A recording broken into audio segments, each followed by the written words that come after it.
What up, my fermented Mars bars? Are you a sadistic bastard who likes to torture people?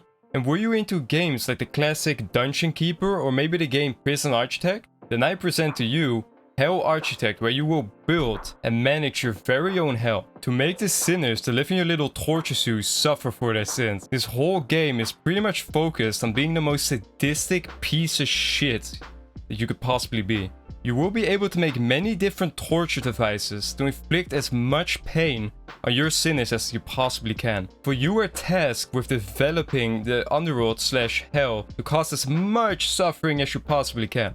All this so we can make our caring father Lucifer proud of us. The game is labeled as a city builder and colony sim and is inspired by games such as Dungeon Keeper, Oxygen Not Included, and Prison Architect. The game will be releasing in 2021, although the developers are hinting at it releasing in summer specifically. But don't quote me on that. Meanwhile, you guys can play the prologue, which is available on Steam, which is pretty much like a demo. And if you want to hear my opinion on the game, then you should watch till the end, because near the end, I give my opinion, which is quite important in this one. Because this game, quite frankly, has a few problems that cannot be ignored. That being said, let's get into the game. In Hell Architect, you will make the hell of your dreams, where it could have the 9 infamous levels, or you could choose to make your own chaos. Now you might be wondering what the hell do the 9 infamous levels mean? And don't worry, I was also wondering what the hell it meant. The 9 levels of hell, also known as the 9 circles of hell, are mentioned in the poem Divine Comedy written by Dante Alighieri. I bet the pronunciation was flawless. Now I will be explaining my understanding of it, so it might be a little bit off. Every sinner goes to hell for a different sin they have committed. If you are religious, that is. The worse the sin is, the deeper down you go. Now I don't want to keep you guys distracted from the game for too long, so I will go through the levels quite fast. Level 1 is Limbo, for the non-believers who are desperately waiting to meet God. Which isn't a too bad place, but also not great, it's just a lonely cave. I guess this is where I will be ending up in the future. Actually, I did get baptized as a kid, so maybe not, who knows. Anyways, level 2 is for the lustful sinners like adulterers or other people that can't maintain their filthy hormones. In here, the souls are constantly in a violent storm. Level 3 is for the gluttonists, the people that overindulge themselves in food and take it from the needy. They will be in a cold and icy place. Level 4 is for the greedy, for those who want all the riches even though they do not need them. They are stuck in a pit of molten gold where they can't climb out. So pretty much the hot top of hell. Level 5 is for the angry. Now anger in itself isn't a sin, I believe, but what it can lead to is. The angry are locked in an internal battle in a murky swamp. Level 6 is for the dirty heretics, those who dare call God a lie. Like, how dare you to be skeptical, you dirty heretic. The heretics are stuck in a flaming pit which is guarded by demons. Level 7 is for the violent, for those that hurt the innocent and have a thirst for violence. They will forever drown in a lake of boiling blood. So again, kinda like a hot tub, but for those that can't swim. Level 8 is for the fraudulous among us. For those people who refuse to pay all their taxes. Like, that's unacceptable. They get sent into a dark pit to be forever beaten by demons. I feel like the punishments don't really line up. Is being a violent murderer less bad than committing tax fraud? Interesting shit. Anyway, the last level is level 9. Here the treacherous are kept, which is where Satan himself is imprisoned in ice from the waist down, to forever be marked as a trophy in shame. Yeah, level 9 really doesn't seem that bad. I'd take that over getting burned for eternity or being beaten to complete shit any day. Alright, back to the game.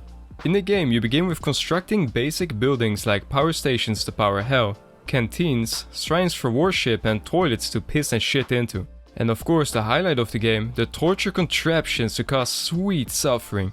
Reasons for torturing your sinners could be you just wanted to see people suffer, or because they disobeyed you, or both. You can do with the sinners whatever you please. Other things you can do is manage hell by growing your population, taking care of the sinners, develop buildings, and summon legendary characters with unique abilities. A legend being evil people like Hitler, for example. At least I think that's Hitler. You can also gather resources and, of course, upgrade buildings. You might be a bit confused about the taking care of sinners part, like they're here to suffer, right? So why do you have to take care of them instead of sacrificing them? Well, the devs responded saying that in a full game, sacrificing is definitely going to be a feature, and doing so will give you a new resource. And getting resources is really important as new sinners keep entering hell, thus increasing the demand for resources. The resources you can have are dirt, which is for basic structures like ladders, and there is coal and metal for the more advanced structures. You also need dirt, coal and metal for toilets and beds and so forth to make sure your sinners remain happy, or as happy as they can get at least. But even toilets can provide resources, as when a sinner shits in a toilet, you get an ingredient resource. In this case, it being excrement. Excrement can then be used to produce water, as they can squeeze all the water out of the shit to drink it. Another ingredient you get from a structure is meat, which then has to be cooked to turn into a food resource. And for both food and water, you have to build another structure to make it accessible to your sinners, like a bucket for water and a trough for food. A trough is one of those things cows eat from, by the way. But now the most important resource, which is generated by your favorite activity, which is of course torture. Torture gives you the suffering resource, which allows you to make special buildings like the forbidden fruit. It's the stuff you would see in the Garden of Eden. Now I would love to tell you what those special buildings do, but I couldn't find anything about them. The tutorial ends as soon as you build it, and in sandbox mode you can't even build it all together, so its use is most likely not yet implemented. Each sinner that enters hell also has different perks depending on what sin sent them to hell in the first place. This will affect which torture is the most effective on them and what they're good at. Now I haven't played the game Oxygen Not Included, which this game is inspired by, but many people say the game is a rip-off of that game, which is not a good sign. I do agree that Hell Architect looks very similar to Oxygen Not Included graphics wise, but I haven't played Oxygen Not Included myself, so I decided to watch some gameplay videos of it. And I gotta say, Hell Architect looks insanely similar to Oxygen Not Included, just with a hell theme and way less features. But you know, maybe that will change. The emphasis being on the maybe. And the Dungeon Keeper inspiration I don't really see back in this game, except for it being hell and evil orientated, which is not just a Dungeon Keeper thing. So maybe it's the torture part? I don't know. I personally was a really big fan of Dungeon Keepers, so that's a shame. Reviews also said that the game is poorly balanced and bare-boned. These reviews are from the game's prologue, by the way. The developer responded to the game being bare-boned and unbalanced and pretty much sourly said get good.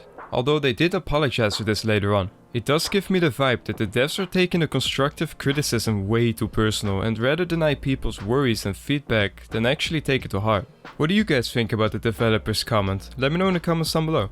Overall, this might eventually be a fun game for those who like managing a colony and building a productive hellish enterprise, as that is where most of your time will go. And I look forward to seeing what they will add regarding the legends and the suffering mechanic, as currently there isn't a lot to do in the game. And I really hope that will change, because you currently run out of content after like 30 minutes of playing. That said, I do like the setting however, and the game looks promising, although I am unsure if the game will be special enough to stand on its own feet, especially since it looks so much like Oxygen Not Included. Like they have to give the players a reason to play Hell Architect instead of Oxygen Not Included, which I think currently there isn't really one. And of course the game also has balancing issues where the materials in the map run dry without you being able to replenish them. The comment about balancing I mentioned earlier explained it pretty well. Because of the balancing issues you have to rush to reach your goal, otherwise you run out of resources and then you're just getting shit on. I suppose only time will tell if this game will turn out good. And I would love to hear what you guys think about this game as well, as I think the situation is quite interesting. So yeah, let me know in the comments down below what you guys think. For those that are interested, the game is being made by Woodland Games and they're also working on an autopsy simulator. And a bunch of other games also. And that's all I got for you guys today. If you liked the video, then you better leave a like and subscribe, because we're best friends. And as always, thanks for watching.